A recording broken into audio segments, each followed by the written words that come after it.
Dear student, project evolution and review technique part का एक और एग्जांपल है। क्वेश्चन आपको गिवन है, consider the data of a project summarised in the given table. इसी तरह आपको एक्टिविटीज़ गिवन है, आपको उसके प्रेडिसेसर्स गिवन हैं, ऑप्टिमिस्टिक टाइम, मीन टाइम और पेसिमिस्टिक टाइम, ये तीन आपको गिवन है।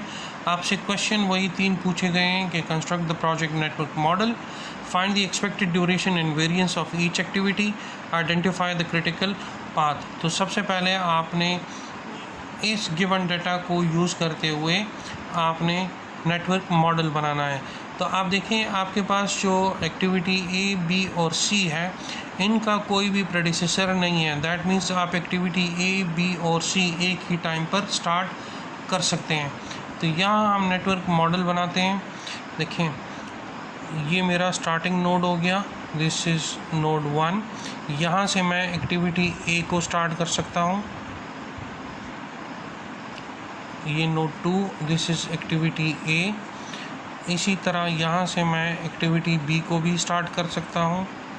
क्योंकि ए और बी और सी इन तीनों का कोई भी प्रेडिसेसर नहीं है, तो हम इनको एक ही टाइम पर यहाँ से स्टार्ट कर सकते हैं। तो ये मेरे पास आ जाएगा यहाँ पे node number 4, this becomes node number 4। और ये एक्टिविटी मेरे पास कौन सी है, दिस इज़ एक्टिविटी सी।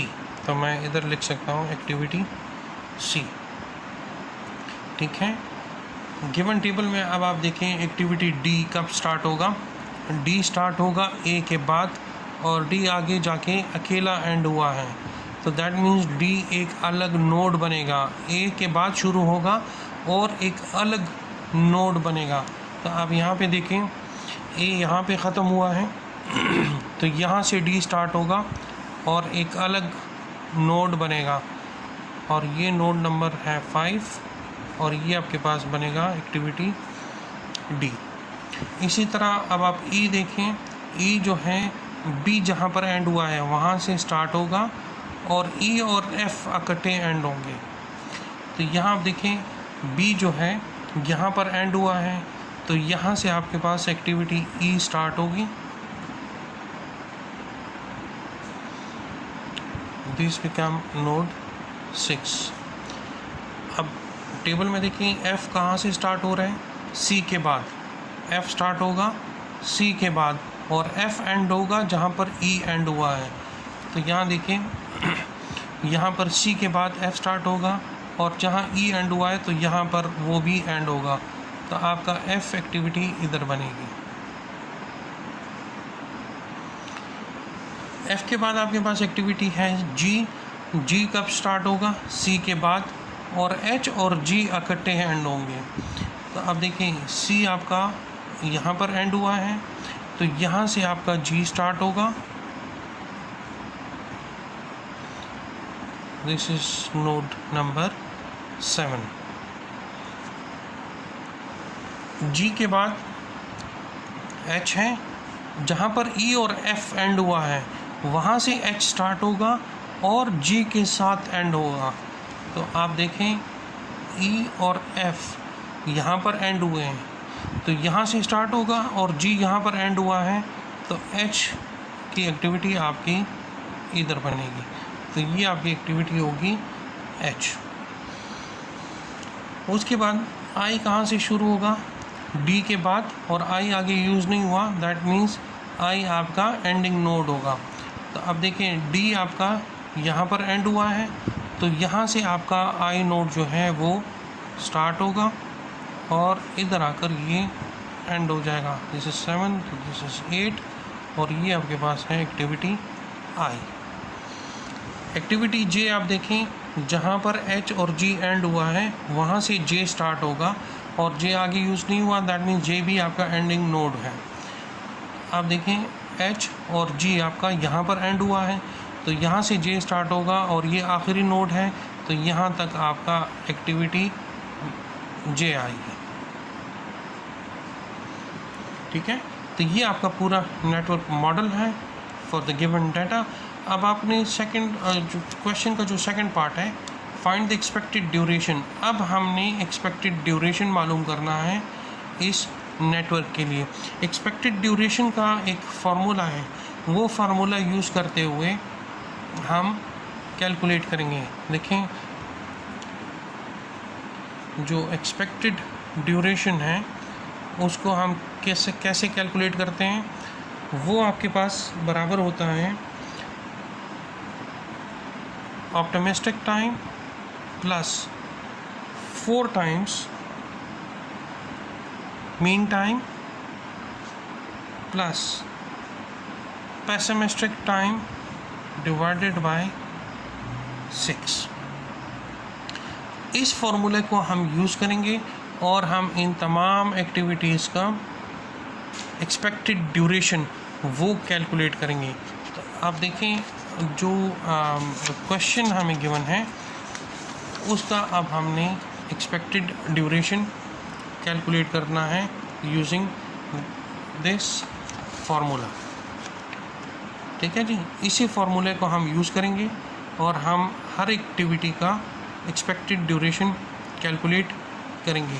तो आप क्वेश्चन में देखो, एक्टिविटी ए के लिए optimistic time 5, mean time 6, pessimistic time 7, 5, 6, 7।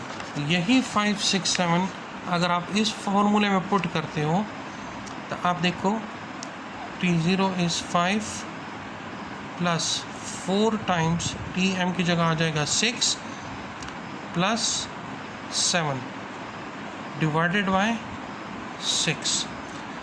अगर आप ये तमाम कैलकुलेशन कर दो आपके पास वैल्यू आ जाएगी 6। तो यही 6 जो है हम इधर एक्सपेक्टेड ड्यूरेशन में लिख देते हैं कि जी इसकी एक्सपेक्टेड ड्यूरेशन क्या है, 6 है।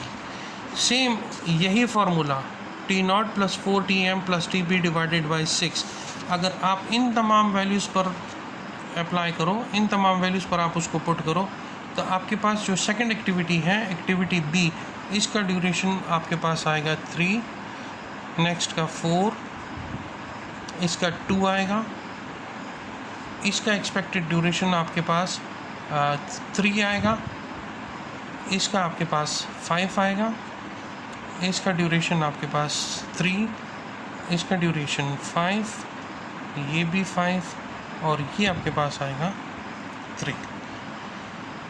ठीक है, ये तमाम आप कैलकुलेट करोगे यूजिंग दिस फार्मूला। उसके बाद आपने वेरिएंस कैलकुलेट करना है for all the activities.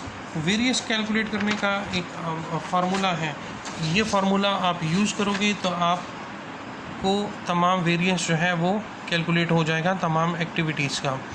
Variance का फार्मूला है that is Tp minus T0 divided by 6 whole square. आप देखें, आपके पास जो फर्स्ट एक्टिविटी है उसका आपके पास ऑप्टिमिस्टिक टाइम इज़ 5 और पेसिमिस्टिक टाइम इज़ 7।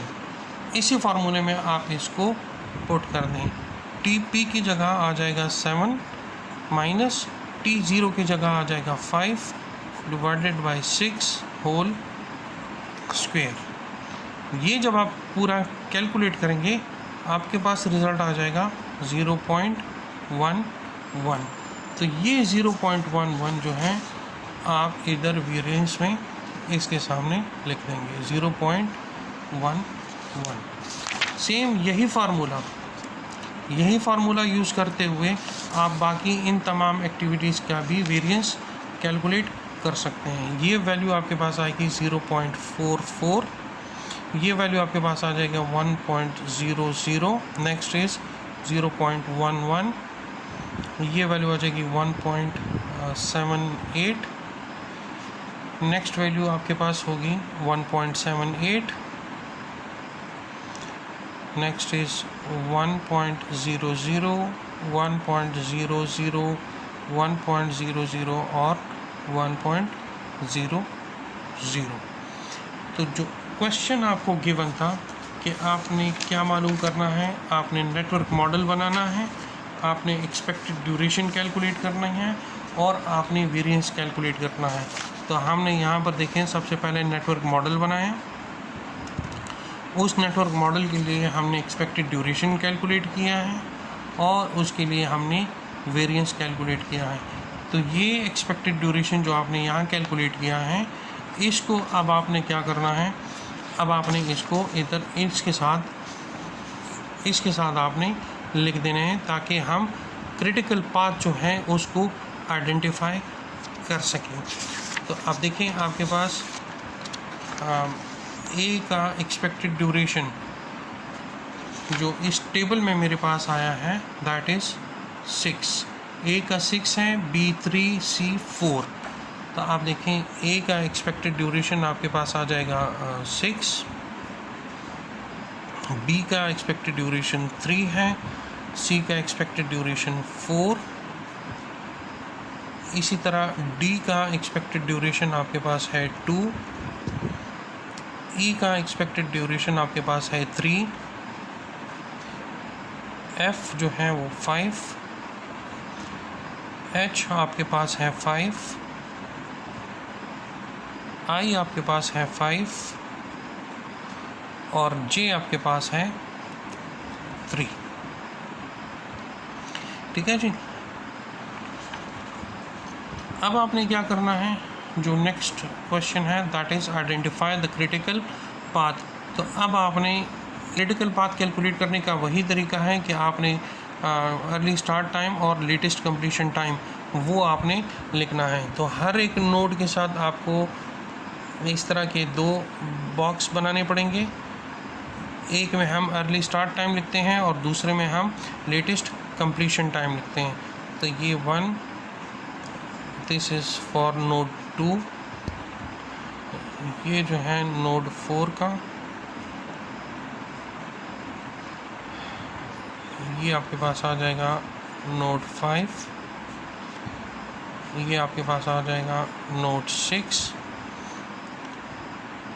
और ये आपके पास बन जाएगा नोड 7 और ये बन जाएगा नोड 8। अब दूसरी एक्टिविटी के लिए जब आप कैलकुलेट करोगे तो वो आपके पास क्या बनेगा, 0 + 6।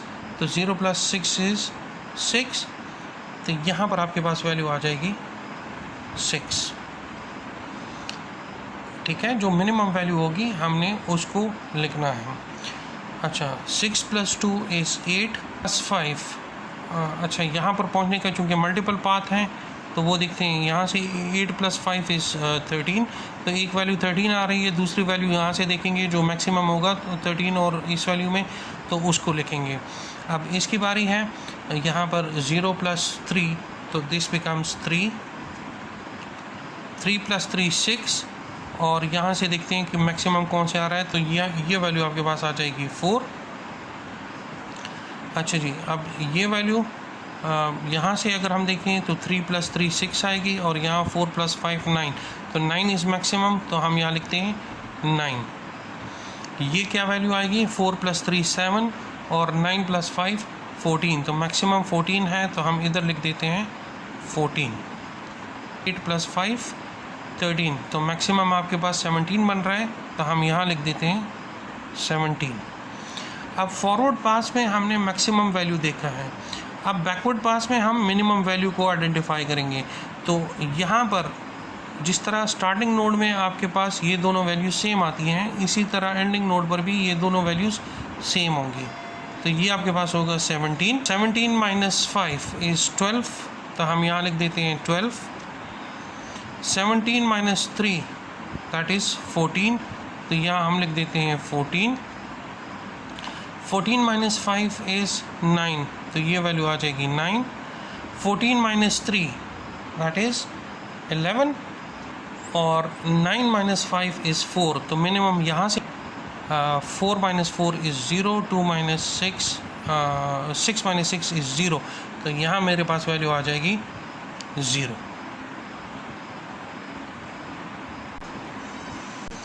तो क्रिटिकल पाथ आपके पास कौन सा होगा, जहाँ पर दोनों वैल्यूज सेम हो वो आपके पास। अच्छा, ये हमारे सही रह गया है कि यहाँ पर क्या वैल्यू आएगी, दैट इज़ 12 - 2 इज़ 10। तो ये आपके पास आ जाएगा 10। तो अब देखिए जहाँ पर आपके पास सेम वैल्यू होगी वो आपका क्रिटिकल पाथ में एक्टिविटी शुमार होगी। तो हम देखें 0 0 और 4 4, तो ये जो एक्टिविटी है ये आपकी क्रिटिकल एक्टिविटी में शुमार होगी। हम इसको अपनी क्रिटिकल एक्टिविटी के अंदर यूज़ करेंगे। इसी तरह उसके बाद है 14 14 और 9 9, तो जो मैक्सिमम पाथ होगा, लॉन्गेस्ट पाथ होता है इन द नेटवर्क, तो ये पाथ जो है ये हमारा क्रिटिकल एक्टिविटी में शुमार होगा।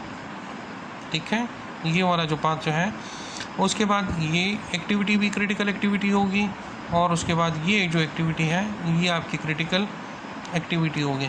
तो इस नेटवर्क मॉडल का आपके पास क्रिटिकल पाथ क्या होगा, वो आपके पास होगा एक्टिविटी C, F, H और G पूरे नेटवर्क का, और इसको हम कहते हैं क्रिटिकल पाथ। तो जो शुरू में हमारे पास क्वेश्चन गिवन था कि जी आपने प्रोजेक्ट नेटवर्क बनाना है, तो हमने सबसे पहले